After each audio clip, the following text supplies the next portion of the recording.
8वें वेतन आयोग के फिटमेंट फैक्टर को लेकर केंद्रीय कर्मचारियों और पेंशन भोगियों के लिए ताजा अपडेट। नमस्कार दोस्तों, आप देख रहे हैं हमारा YouTube channel government employ news.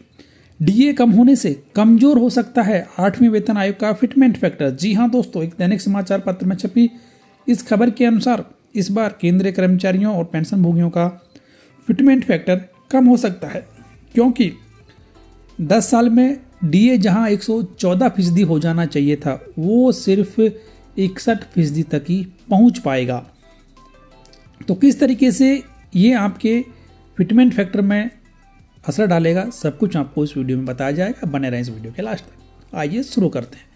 8वें वेतन आयोग के गठन के साथ ही कर्मचारी वर्ग में बेसिक वेतन 3 गुना तक बढ़ाने के कयास लगाए जा रहे हैं, लेकिन विशेषज्ञों का मानना है कि इस बार महंगाई भत्ता कम होने के कारण फिटमेंट फैक्टर कम हो सकता है।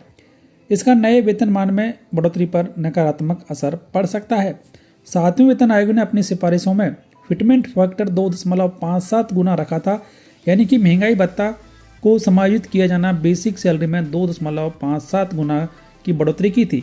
जिस समय 7वें वेतन आयोग की सिफारिशें की गई, उस समय 6ठे वेतन आयोग द्वारा तय किए गए वेतन मान के ऊपर डीए 114% था। पिछले 10 सालों में यह स्थिति नहीं है। जानकारों के अनुसार अभी केंद्रीय कर्मचारियों और पेंशन भोगियों का डीए महज 58% है।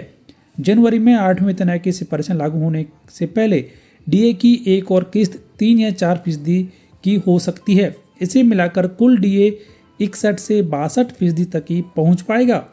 फिटमेंट फैक्टर महंगाई और लिविंग कॉस्ट के आधार पर तय किया जाता है, तो ऐसे में मौजूदा डीए को मूल वेतन में जोड़ने के बाद फिटमेंट फैक्टर पिछले वेतन आयोग की सिफारिश जो कि 2.57 तक था, उस तक पहुंच पाना काफ़ी मुश्किल है। इसलिए यहाँ पर उम्मीद यही की जा रही है कि इस बार फिटमेंट फैक्टर 2 के आसपास रह सकता है, क्योंकि सरकार के द्वारा जो कहा गया है उसके आधार पर भी यही देखने में आ रहा है कि फिटमेंट फैक्टर 7वें वेतन आयोग के बराबर नहीं रहेगा। तो इस बार कर्मचारियों का फिटमेंट फैक्टर काफ़ी कम होने की संभावना है, क्योंकि जो महंगाई पिछले 10 साल में बढ़नी चाहिए थी, यानी कि महंगाई भत्ता जो बढ़ना चाहिए था वो उस हिसाब से नहीं बढ़ा है, और इसकी वजह से कर्मचारियों का डीए कम बढ़ा है और इसका नुकसान कर्मचारियों के फिटमेंट फैक्टर में हो सकता है। 8वें वेतन आयोग में पिछले आयोग की तरह ही कर्मचारियों के अप्रासंगिक भत्तों पर कैंची चलाई जा सकती है। 7वें वेतन आयोग ने उस समय मिल रहे 196 तरह के भत्तों में से 52 को समाप्त कर दिया था और 36 को अन्य भत्तों में समाहित कर दिया था। तो जानकारों के अनुसार इस बार भी टाइपिंग भत्ते जैसे अप्रासंगिक भत्तों को खत्म किया जा सकता है। वहीं बच्चों का शिक्षण भत्ता बढ़ाने के साथ इंटरनेट अलाउंस जैसे नए भत्ते शामिल किए जा सकते हैं। तो ये जानकारी सभी केंद्रीय कर्मचारियों और पेंशन भोगियों के लिए कि 8वें वेतन आयोग का फिटमेंट फैक्टर 7वें वेतन आयोग की तुलना में कम रह सकता है।